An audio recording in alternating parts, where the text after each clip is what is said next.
I just got approved for SkillBridge, which means that I get to do an internship for my last 6 months while being active duty, and the military is still going to pay me in full. And today I want to explain to you exactly what I learned going through the process and how you can do it too. But before I go any deeper, I just want to explain my exact circumstance of what I'm doing for SkillBridge so that it can kind of connect the dots if you don't fully understand the program. So essentially, I'm going back to Tampa, Florida, which means that I was looking for SkillBridge opportunities in person because I didn't want to do anything hybrid or online, which are options if you're trying to SkillBridge.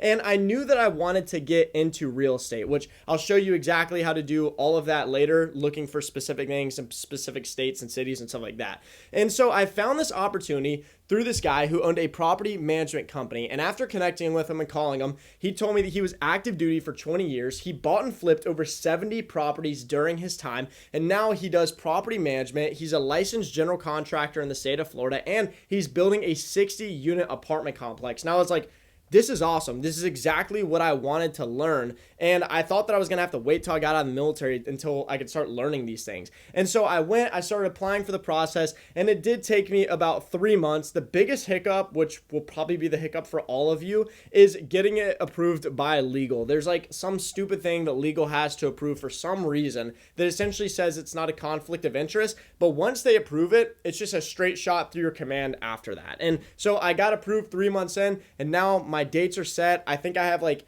34 more active duty working days before I go move back down and physically start the process. And I'm telling you, I'm so pumped up.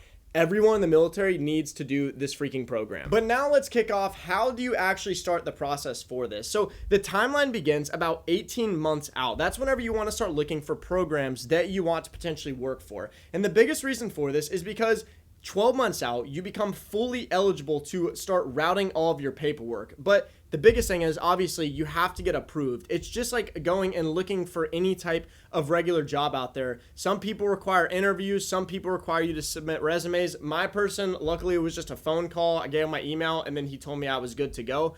You may get lucky like that. So 18 months out, start looking for the program that you actually want to do. And the best way to do that is there's actually a SkillBridge website, which I'll put it in the link below for you. And it's a website that has all of the different opportunities on there. What state you want to go to, what industry you want to work in, if you want to work hybrid, remote, in person. Some of the opportunities on there are actually paid. And once you nail down what you want to do, then you essentially just start getting all of your paperwork ready. And the easiest way to find all of that is to go to some type of portal. Like I'm in the Coast Guard. So for example, we have a portal that I can go to, like Coast Guard portal, and I just type in SkillBridge and all of the papers pop up, and then you just start routing it through the command. So at first you just have to get your immediate supervisors to sign off on that. Once they do that, then you have to submit to legal, that stupid thing I was telling you about earlier, and they just essentially have to say it's not a conflict of interest. It's not hard to get legal to sign it.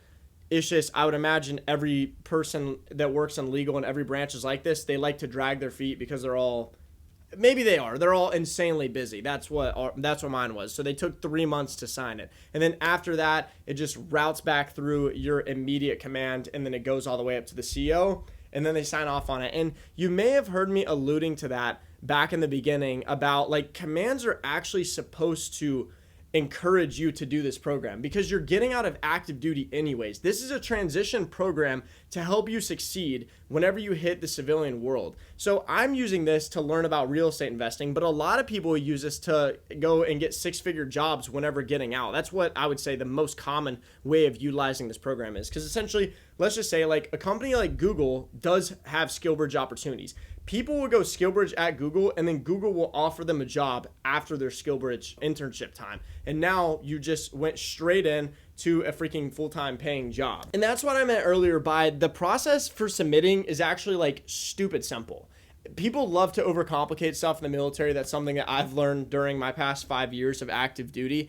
And something else I'll tell you is every branch requires some type of transition program. So for the Coast Guard, it's called TAPS. For the Navy, it's probably TAPS. I know the Marine Corps has their own. Whenever you go attend that, whenever you're about to get out of your branch, ask the TAPS or whatever coordinator they're called for your branch, ask them about SkillBridge also, because they're also a pretty heavy resource to help you guide through that. That was how I figured everything out about the program, and they can also advocate for you. So like, let's just say that the command does deny it. Let's say they don't follow the rules and they have no real good reason of denying it. They're just like, oh, we can't afford a 3-month gap of you being gone. I would then reach out to that coordinator, and then they can start pulling different strings, because at the end of the day, it's your career. And something else you're probably wondering is, what are the downsides of this program? So as you heard me saying earlier, whenever you get approved for the program, so for my 6-month program, I'm still going to be getting paid BAH, BAS, and base pay. So I'm going to be paid full time for my last 6 months. All of that last 6-month time, it all counts for my active duty time. The only downside to this entire program, and it depends on your location, is essentially your BAH rate does not change. So right now I live in Cape May, New Jersey. My BAH, I'm married. My BAH with dependents is like $2,400 a month. I'm going now to Tampa, Florida. BAH with dependents down there isn't that much more. I think it's $2,500. So my BAH is staying for the zip code of Cape May. It's not transitioning, because I'm not actually transitioning. I'm going on permissive orders. That's what you go on whenever you go on the DoD SkillBridge program. But lastly, one thing I wanted to mention is, if you are in the Marine Corps, there is one unfortunate thing. So essentially, the Marine Corps cut the SkillBridge timeline. I don't know how they did it, because it's a DoD program. But if you're E1 to E5, you can only do it for up to 120 days. And if you're E6 and above, you can only do it 90 days out. Every other military branch is up to 6 months, up to 180 days, except for that special stipulation with the Marine Corps, unfortunately. But like I said, all of the resources that you need to utilize to get approved for this program are down below. And while going down there, please make sure to like and subscribe.